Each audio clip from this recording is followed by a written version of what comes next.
Guys, let's get more news about Warriors, but first don't forget to subscribe and leave your like. Curry hits 12 3-pointers and win against Magic. The 36-year-old finished with a season-best 56 points. As the Warriors made it 5 wins in a row, Curry was in an inspired mood, outscoring the Magic in the third quarter with 22 points to their 21. The pick of the two-time most valuable players' three-pointers came at the end of the second quarter when he hit a buzzer beater from well within his own half. Curry's haul came from just 25 shots, the second fewest in NBA history in a match, with 55-plus points behind the 24 James Harden needed with the Houston Rockets in 2019. I think the fans here tonight, even the Magic fans, they know they're witnessing the greatest shooter ever and one of the greatest performers ever. Warriors coach Steve Kerr said it's not just the shots going in, it's just the fluidity, the beauty of his movement and motion, and his audacity, the shots that he's willing to take.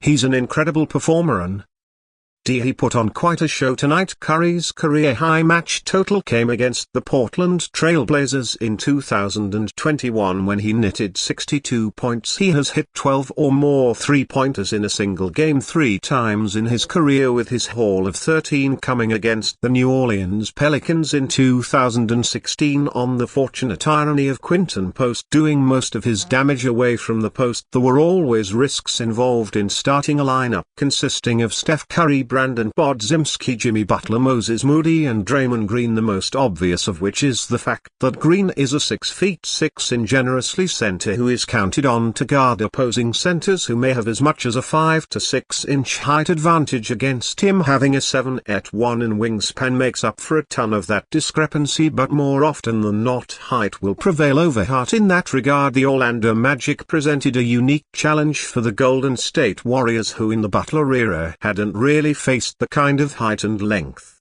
Across the board, the Magic possessed an abundance not could switching everything, throw a wrench into everything the Warriors tried to do in the half court. Even if they got past the point of attack and into the paint, the Magic had a forest of limbs that could come crashing down, ready to block any shot attempt and deflect any desperately thrown pass out of the paint. That was a problem for only one end of the floor, a team who has had trouble generating half-court offense this season. 90.1 points per 100 half-court possessions, 29th, and in the NBA is suddenly given relief when the opponents they see in front of them are much smaller than them. The matchups become a predicament for the Warriors. Green has to take the 6'10" and Wendell Carter Jr., while Butler has to take the Banchero reps. While Butler can be quite the tenacious defender on individual matchups, he gives up 3 in height and approximately 20 PBS to Banchero. Fronting and crowding a taller player's lower body can be short-term solutions, but a significant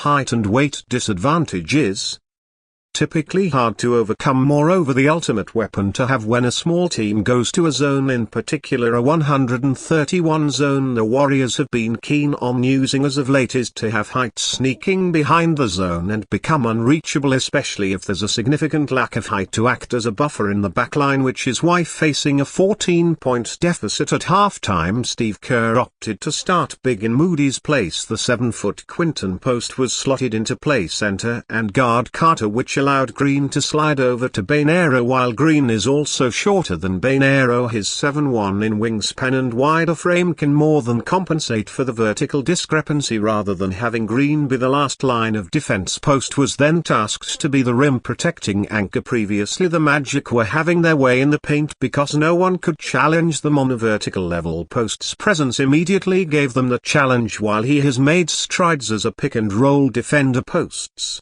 effectiveness as a defender multiplies when he has to guard more stationary play types such as post-ups. The amusing and rather appropriate nature of a man named Post being more effective as a post-up defender isn't lost on me, but it wasn't amusing for Banchero in the possession below. The irony of Post being named Post comes rather on the other end of the floor. Post isn't known for his effectiveness as a back-to-the-basket center, although give him a significant advantage in the form of a much smaller defender and he will mash and bash his way way to the rim but at 40.8% on nearly 4 attempts per game from beyond the arc. Post provides a dynamic the Warriors haven't had before from the center position when the Warriors run a play for Curry out of horns formation where 2 players are parked on both elbows and 2 players are parked on both corners with a ball handler at the top of the key. Watch where Post is located in the configuration in horns. Bigs are usually at one of the elbows but Kerr elects to have Post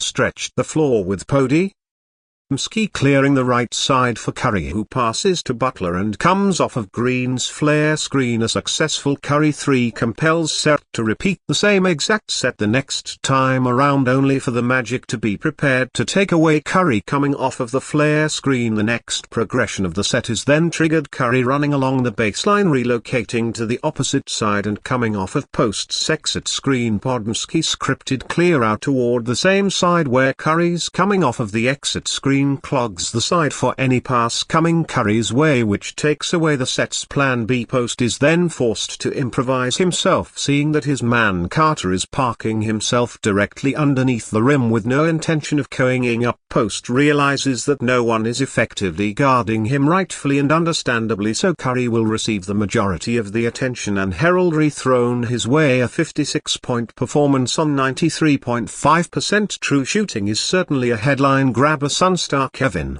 Durant discusses decision to pass on rejoining Warriors. Phoenix Sunstar Kevin Durant joined his former teammate and Golden State Warriors big man Draymond Green on the Draymond Green Show with Baron Davis. During the hour-long episode, Durant talked extensively about his career and was asked directly about his decision to ask for the Suns not to trade him to the Warriors at this year's trade deadline. As far as the Warriors, I didn't want to move, and then as a player like me, I cost a lot. Durant said, me going to your team is going to make this, it's going to be a whole new era for your team. When I get to your team, I'm still of value, especially on my contract and my production, but me just getting up and moving in the middle of the season is going to be a big blow to any team I'm going to. I get why you all trade me, and looking at it simply fact, that's just business, but for me looking at it, it just don't make sense for either side right now to go through that. You know what I'm saying? When we can just play the season out, and if that's the decision you